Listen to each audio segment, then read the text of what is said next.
चित्त की परम शांति बिना गुरु कृपा के हो ही नहीं सकती है। गुरु बिन होए न ज्ञान, भेद बिन होए न चोरी। गुरु के बिना ज्ञान नहीं होता, भेद के बिना चोरी नहीं होती। कोई व्यक्ति कितना भी बड़ा ज्ञानी हो, दार्शनिक हो, विद्वान हो, हम तो कहते हैं बहुत बड़ा ज्ञाता है, शास्त्र ज्ञाता हो, पुराण ज्ञाता हो, वेद ज्ञाता हो, व्याकरण ज्ञाता हो, आचार्य हो, पुरोहित हो, बड़ा कर्मकांडी हो, खूब जानता हो शास्त्रों के बारे में।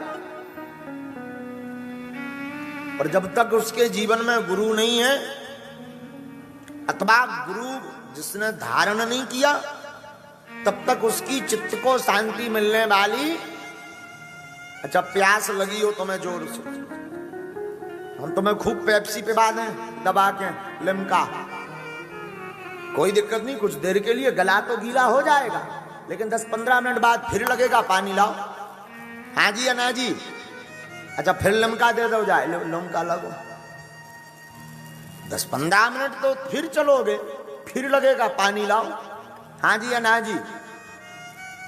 क्योंकि शरीर की आदत है पानी, जल, जब तक जल नहीं मिलता तब तक शरीर को कल नहीं मिलता। तो शरीर की आदत है जल। उसी प्रकार आप कितना भी ज्ञान प्राप्त कर लो, आजकल ज्ञान भी मोबाइलन को होगा। हाँ, पहले का जमाना हुआ करता था, कोई भी क्वेश्चन हो तो गुरु को ढूंढा जाता था, खोजा जाता था, गुरुओं से पूछा जाता था। आजकल तो गूगल बाबा ही गुरु बने बैठे। धन्य रे गूगल बाबा, काका नहीं बता दे, साफ बता दे। रामायण की चर्चा करो था गूगल बाबा, एक बार कोई हमें बता रहा था, खबर नहीं कहाँ की बात है, कोई व्यास जी को कई बार तो हमने भी प्रयोग करवाया है, हम भी उनमें एक हैं कि कई बार भजन भूल जाते हैं, तो इनसे कहते हैं भाई निकाल के दो, तो मोबाइल पर निकल आता है भजन। अच्छी बात होना चाहिए, मोबाइल का सदुपयोग हो। और जब तक आप जीवन में किसी को अपना गुरु नहीं बनाओगे, गुरु की सेवा नहीं करोगे, गुरु चरणों पर ध्यान नहीं करोगे, गुरु का स्मरण नहीं करोगे, तब तक आपके चित्त को शांति मिलने वाली, कोई ज्ञानी कितना भी बड़ा डॉक्टर हो पर सर्टिफिकेट ना हो तो क्या डॉक्टर माना जाएगा? जवाब दीजिए हाँ जी या ना जी। इलाज कर सकता है, इलाज में कोई दिक्कत नहीं, पर जब वो सर्टिफिकेट वाली बात आएगी तो पूछा जाएगा कि आपने क्या किया है, बताइए, एमडी हैं क्या हैं? अब है यही नहीं कछु, ढन गोपाल है। और कोई डॉक्टर बिल्कुल भी ना पढ़ा लिखा हो, दवाई का इंजेक्शन का किंचित मात्र भी ज्ञान ना हो, पर अगर पढ़ाई की है, सर्टिफिकेट है, तो लोग विश्वास कर लेते हैं। उसी प्रकार गुरु की महिमा है। गुरु बिल्कुल भी भजन ना करते हो, पर शिष्य ने गुरु ने शिष्य को वरण कर लिया, तो गुरु का कल्याण हो ना हो, पर चेला का कल्याण तो हो ही जाना है। अब अगला प्रश्न, जिस बात के लिए हमने ये जिज्ञासा उठाई है उस पर चर्चा करते हैं। अगला प्रश्न है, महाराज जी गुरु के लक्षण क्या है? हम किसे कहें गुरु? गुरु कैसा होता है? हमारे तो 2 हाथ हैं, गुरु के 4 हाथ होत का? गुरु के 3 आंखें होती का? देखो, मन मिले तो मित्र बनाओ, चित्त मिले तो चेला, और गुण मिले तो गुरु बनाओ, वरना रहो अकेला। गुरु का प्रथम लक्षण तो यह है कि जो आपको अपने से ना जोड़कर, जो अपनी पूजा ना करवाकर, जो अपनी सेवा ना करवाकर आपकी बाहें पकड़ करके गोविंद के चरणों में, राम जी के चरणों में जोड़ दे, वही सच्चा गुरु है। पहला लक्षण। दूसरा लक्षण सुनिए, गुरु का दूसरा लक्षण है कि जिसके पास जाते ही, जिसके सन्मुख बैठते ही, जिससे बात करते ही, जिससे चर्चा करते ही अथवा जिसके दर्शन करते ही भगवान का स्मरण आने लगे, भगवान की भक्ति जगने लगे, समझना यही सच्चा गुरु है। ये दूसरा लक्षण है। अब आज की बात करें, अगर आज के जमाने में गुरु कैसे मिला, देखो, गुरु निर्मोही चाहिए। गुरु कैसा चाहिए? गुरु निर्मोही चाहिए, शिष्य न छाड़े प्रीत। गुरु निर्मोही हो और शिष्य कैसा हो? बोले शिष्य प्रेम छोड़े ना, गुरु प्रेम करे ना, पर शिष्य प्रेम छोड़े ना। ये लक्षण है। गुरु निर्मोही चाहिए पर शिष्य न छाड़े प्रीत, और स्वार्थ छाड़े हरि मिले यही भजन की रीत। हाँ, गुरु हो तो जो निर्मोही हो ना, आपके पद से मतलब हो गुरु को। ऐसा भी नहीं कि कोई बहुत बड़ा पद वाला व्यक्ति आ गया तो गुरु जी उसको बहुत लिफ्ट दें, वो गुरु हो ही नहीं सकता। और कोई छोटा सा जजमान, एक जगह हमने कहीं सुना था, 3 लाइन लगती थी गुरु जी के सामने, 10,000 के लिफाफा वाली थोड़ा नजदीक से। हाँ, और जो थोड़ा सा कम लिफाफा लिए रहते थे 2-5 हजार का, वो थोड़ा दूर से दर्शन करेंगे। और जो एकदम 500 रुपया देने वाले थे, वो बाहर से ही दर्शन करेंगे फोटो का। हाँ, अब राम बचाएं ऐसे गुरुजनों से। देखो, हमने कहा था कि, और एक बात और, आज की कथा पूरी सुनकर जाना, वरना बीच में ही मिर्चा लग जाएगी तुम्हें। किसी गुरु की बात नहीं हम कर रहे हैं, पर छोड़ भी किसी को नहीं रहे।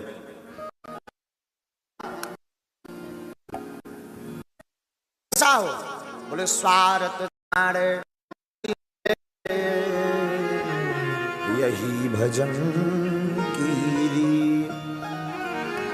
लेकिन आजकल के गुरु, अरे राम राम राम, गुरु जी लड़े मुकदमा। हाँ, आजकल के गुरु जी लड़े मुकदमा, चेला जोते खेत। हाँ, गुरु जी लड़े मुकदमा और चेला जोते खेत, निस्दिन रहे प्रपंच में हरिजन सो नहीं है। आजकल के गुरुजी तो ले फायले तहसीलन में बैठे, जहां हमारी जमीन आए चेला ने पकड़ ली भैया, और चेला का कर लो, चेला जोत लो खेत। और गुरु और चेला जब बाद में साठगांठ हो जाए तो चेला का 50 तुम्हारा 50 हमारा। गुरुजी भी बोले भाड़ में गो, ले आ 2 बोरा से। निस दिन रहे प्रपंच में हरिजन सो नहीं है। बुरा न मानो तो मैं ये बात बोलूं तो तुम्हारी समझ में आए, खबर नहीं। एक सच्चा और अच्छा गुरु किसी को भी बादशाह बना सकता है। हाँ, एक सच्चा और अच्छा गुरु किसी को भी बादशाह बना सकता है। और ये बात किसी और को बोलूं तो खबर नहीं, जिसका गुरु बलवान उसका चेला पहलवान होता है। लेकिन आज की दशा पर फिर सुनो, लालची गुरु लोभी चेला। लालची गुरु और लोभी चेला चले नरक में ठेलम ठेला। आज के गुरु जी जैसे भाड़ में गो 10,000 शिष्य बना लो, पर गुरु पूर्णिमा 501 चढ़ा है, 50,000 कौनी जाता, 5 लाख खर्चा पर्याप्त। और चेला भी कान लगाए भाड़ में गए, ऐसो गुरु बनाओ जौन की बहुत बहुत बहुत लंबी पहुंच हो। कम से कम काल काम है तो वहां है। कोनो मंत्री से बात करवाने पड़े तो डायरेक्ट बात तो करवा दो। नाम फेमस तो कर दे हमारे गुरु जी, कछु तो यहाँ दीक्षा ले। हाँ, हम तो बड़े अनुभव वाले आदमी हैं, अनुभव करते रहते हैं। कुछ तो ऐसे ही चेला बोले उनकी दीक्षा ले लो, वे बहुत फेमस। बाढ़ में एक ही बेर उनके संग फोटो खिंच गई सो अपन विधायक बन गए। हाँ, आज ये चेला आजकल मार्केट में बहुत मिलत, हमें तो मिलत, किसी को मिला तो ना मिला तो हमें तो और चेला भी हद करत, 16 गुरु छोड़ के आओ 17 वंश करवे आजाद। हाँ हाँ हाँ, एक मिलो हमें दीक्षा लेने, हम की तुम आई, हमने जब गौर से देखो भीतर घुस गए अनुभव करो, अरे हम की जो तो 16 काड़ा चुको गुरु, हम की कह रहे पहले क्या बे दीक्षा ले, अरे बोले 2-4 गुरु हते बे मन के ना थे, लेकिन मन के ना मने नहीं भरे हमारे। हमने कही धन्य तो कल के दिन हमसे कौन अच्छो आ जाए सो तो हमारा ने कह दे जे भी मन के ना थे, बात हो गई दीक्षा। साधु जी, एक सच्चा और अच्छा गुरु किसी को भी शहंशाह बना सकता है, किसी को भी। गुरु के 7 गुण शास्त्र में आए, ध्यान देना जो गुरु बनाना चाहते हो वो आज की कथा सुने। विद्वत्ताम दक्षता शीलम संकांतिर्नुशीलनम शिक्षकस्य गुणः 7 सचेतस्त्वं प्रसन्नतः। गुरु के 7 गुण हैं प्रमुख। कौन? पहला गुण सुनिए, जो गुरु होगा उसका प्रथम गुण होगा कि वो ज्ञानवान होगा। ध्यान दीजिए, विद्वान नहीं, ज्ञानवान। विद्वत्ता आने के बाद अभिमान आ जाता है। ज्ञानवान, जहां वान पीछे लगे ना बहुत बड़ी महिमा बढ़ जाता है। तो गुरु का पहला लक्षण है कि वो ज्ञानवान होना चाहिए, क्योंकि जिसकी खुद की लाइट बंद हो वो तुम्हारी घर की क्या खाक जलाएगा। जो खुद अंधेरे में बैठा हो, अब वो खुद मरद धरो हो तो देवी, वो गांव में कहावत है, देवी फिरे विपत की मारी पंडा काय कला बता दे। खुद अज्ञानी धरा हो, खुद ABCD पता ना हो, तुम्हारे अंदर क्या ज्ञान जगाएगा? तुम्हें क्या शास्त्र की बातें बताएगा? तुम्हें क्या पुराणों की चर्चा बताएगा? तुम्हें क्या भगवान के बारे में बताएगा? भाई भोपाल के बारे में वही व्यक्ति बता सकता जो भोपाल गया होगा। हाँ जी या ना जी? जो गया ही नहीं वो क्या खाक बताएगा? बताएगा भी तो किसी का सुना सुनाया या अनुभव का, अनुभव का थोड़ी, सुना सुनाया किसी का बता देगा। तो पहला लक्षण है गुरु का ज्ञानवान है। दूसरा लक्षण सुनिए, निपुणता। वो कुशल निपुण हो सब काम करने में। संसार की वार्ता आवे तो इतना ज्ञान हो संसार का क्या कहना। ब्रह्म की चर्चा आवे तो ब्रह्म के बारे में भी बड़ा निपुण, शिष्य को समझाने में भी निपुण। दूसरा लक्षण गुरु का निपुणता है। तीसरा लक्षण सुनिए, विनम्रता। तीसरा लक्षण है गुरु का विनम्रता, बड़ा सहज हो। कई बार बहुत से शिष्य मिलते हैं, बोले हम गुरुजी से बात नहीं कर सकते, कहीं बहुत क्रोधी है हमारे गुरुजी। भगवान जाने गुरुजी क्यों क्रोधी होते हैं। कोई बुरा कर्म करे तो क्रोध करना ठीक है, कोई शिष्य गलती करे तो गुस्सा करना कोई दिक्कत नहीं है, आवेश में आना कोई दिक्कत नहीं। पर हर क्षण नाक पे अगर क्रोध दुर्वासा ऋषि जैसा रखा रहे तो बड़ी गड़बड़ बात। विनम्र हो, विनम्र ऐसा हो गुरु कि शिष्य आवे और डायरेक्ट अपनी व्यथा को बोल दे, उस व्यथा को गुरु कथा के द्वारा सुलझा दे। हाँ, तो गुरु का तीसरा लक्षण है विनम्रता। चौथा लक्षण पुण्यात्मा। गुरुजी जब तक स्वयं पुण्य नहीं करेंगे तब तक चेलों को कैसे होगा, चेलों की बुद्धि कैसे खुलेगी। एक बार एक बहुत अच्छी बात बोल रहे थे, गंगा के किनारे वाले साल भर नहीं सपरते। हाँ, अब जब गुरुजी ना सपरे तो चेला तो और पहले पूरी ठंड काट दें ऐसे। बोलो सीताराम। तो पुण्यात्मा गुरु होना चाहिए, जो गुरु शास्त्र की चर्चा करता हो, पुण्य के काज करता हो, समाज के काज करता हो, ताकि आपके जीवन में उनका फल भी मिल सके और शिष्यों को सुधरने का मौका मिल सके। तो चौथा लक्षण है गुरु का पुण्यात्मा। पांचवा, मनन चिंतनीय होना चाहिए गुरु। हमेशा उसका मन परमात्मा की खोज में लगा रहे। गुरु चिंता वाला नहीं, गुरु चिंतन वाला होना चाहिए। गुरु कैसा होना चाहिए? चिंतन वाला। बुरा ना मानो तो ये बात कहूं साधु, हम लोग डॉक्टर से तो पूछ लेते हैं कि आपकी पढ़ाई क्या है, क्वालिफिकेशन क्या है, कभी गुरु से नहीं पूछते हैं तुमने भगवान का अनुभव किया?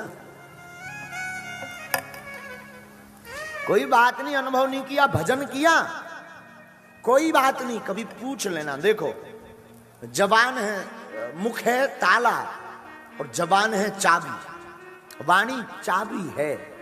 व्यक्ति कितना गहरा है उसकी वाणी बता देती है। कौन सी बातें बोल रहा, क्योंकि बोलेगा भी वही जो उसके भीतर होगा। प्याज खाओगे तो प्याज की दुर्गंध ही बाहर निकलेगी, मूली खाओगे तो मूली की दुर्गंध निकलेगी। उसी प्रकार गुरु के बारे में पहले अनुभव करो। ये बात साधु जी नोट कर लेना। हमारे सनातन धर्म में परिक्रमा की महिमा है। परिक्रमा तो सब करते ना। यानि कानि चा पापानि जन्मांतर कृतानि चा तानि सर्वाणि नश्यन्तु प्रदक्षिणायां पदे पदे। सब प्रदक्षिणा करते हैं। जिस इष्ट ईश्वर के पास सेवा अर्चन वर्णन करने है, उस इष्ट के बारे में जान।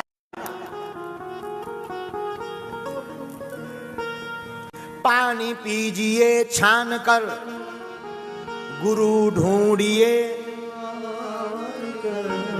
पानी को जिस प्रकार छान कर पीने से पेट में कोई भी विषाणु उत्पन्न नहीं होता, उसी प्रकार जीवन में ढूंढ करके गुरु को बनाओगे तो आपके जीवन में विकार उत्पन्न नहीं होगा। तो गुरु मनन चिंतनीय हो। छठवां लक्षण गुरु का, छठवां लक्षण है गुरु का जो हमेशा सावधान रहे। गुरु सावधान रहता है। शिष्य में और गुरु में अंतर यही है, शिष्य हमेशा असावधान रहता, गुरु हमेशा सावधान रहता। क्योंकि शिष्य को भान रहता कि हमारे ऊपर कोई बुद्ध पुरुष है, शिष्य को लगता हमारे ऊपर कोई छाया है। बहुत से लोग भारत में क्या विश्व में ऐसे लाखों करोड़ों लोग हैं जिन पर विपदा आती है, बहुत ज्यादा संकट आता है तो वो बहुत जल्दी नर्वस होते हैं, लेकिन तब तक किसी गुरु का याद आता, कोई सिद्ध संत का याद आता तो उनके अंदर हौसला आ जाता है कि डरना क्या, फलाने महाराज तो हैं हमारे पास। और गुरु भी ऐसा ही बनाओ। आप जीवन में गुरु ऐसा बनाओ कि आपके जीवन में संकट आवे, भय आवे तो उससे लड़ने का हौसला केवल गुरु नाम से आपको मिल जाए। तो जो गुरु, छठवां लक्षण है, जो गुरु सदैव सावधान रहता हो उसको गुरु मानो। सातवां लक्षण गुरु का, जो गुरु सदा प्रसन्न रहता हो। जब तक वो प्रसन्न स्वयं नहीं होगा, वो खुशी प्रसन्न स्वयं नहीं होगा, तब तक वो खुशियां शिष्यों में क्या खाक बांटेगा। गुरु का सातवां लक्षण है वो एकदम प्रसन्न रहे। और ये बात पिछली बार भी बोली थी, पुनः कहते हैं ये 7 लक्षण वाले को गुरु मानिए आप। ज्ञानवान, निपुणता, विनम्रता, पुण्यात्मा, मनन चिंतन वाला, हमेशा सावधान रहने वाला और प्रसन्न रहने वाला और विनम्रता वाला, ये 7 लक्षणों वाले को ही अपना गुरु मानिए आप। और ये बात बोलें तो सुनो, चित्त आपके जीवन में जीवन ऐसा हो जो आपके वित्त का हरण ना करे, अपितु आपके चित्त का हरण करे। वित्त के हरण करने वाले तो तुम्हें बहुत गुरु मिल जाएंगे, आपका कोई चित्त हरण करे तो समझना ये पक्का गुरु है। वित्त का हरण करने वाला गुरु तो बहुत बच्चा है साहब, छोटा कच्चा है, लेकिन जो चित्त को चुरा ले और तुम्हारे चित्त को चुरा करके तुम्हारे चित्त को जो परमात्मा में लगा दे, समझना ये सच्चा गुरु है। गुरु हो तो चित्त हरण का हो। और ये बात और सुनूं कहूं साधु जी, गुरु इसीलिए निंदनीय नहीं है, गुरु सदैव हर पल सिर्फ वंदनीय है। तब तो गुरु का दर्जा ब्रह्म से भी ऊपर है। भगवान राम को अगर मानव बनकर आना पड़ा तो गुरु धारण करना पड़ा, चेला बनना पड़ा। कौन राम? रामायण की चौपाई पढ़ो ना। सबहि न चावत राम गुसाई, सबहि न चावत राम गुसाई, बंधो कीट मरकट की नाई, बंधो कीट मरकट की नाई, सबहि न चावत राम गुसाई, सबहि न चावत राम गुसाई। वो राम जो सबको नचारे, जिन्होंने पूरा संसार बनाया, वो राम भी मानव रूप धारण करके आते हैं। तो गोस्वामी जी लिखते हैं, गुरु ग्रह पारण गए रघुराई, गुरु ग्रह पारण गए रघुराई, अलग काल विद्या सब पाई, अलग काल विद्या सब पाई। वो राम जो ब्रह्म है, वो राम जो पूरे संसार को नचा रहे। कौन राम? जिससे सृष्टि है, वो राम जो सर्वज्ञाता है। अब क्या बोलूं साहब, आगे की चौपाई आप अगर रामायण में पढ़ो तो आपके होश उड़ जाएंगे। गोस्वामी जी खुद कह रहे, जाकी सहज श्वास श्रुति चारी, सोहरि पड़े कौतुक भारी। क्या गोस्वामी जी कहते हैं, जिसकी श्वास ही चारों वेद हैं। कौन राम? जिसके श्वास वेद हो, वेद की ऋचाएं हो, शास्त्रों के श्लोक हो, वो राम भी मानव बनकर आता है। तो क्या करना पड़ता है? गुरु ग्रह पारण गए रघुराई, गुरु ग्रह पारण गए रघुराई, अलप काल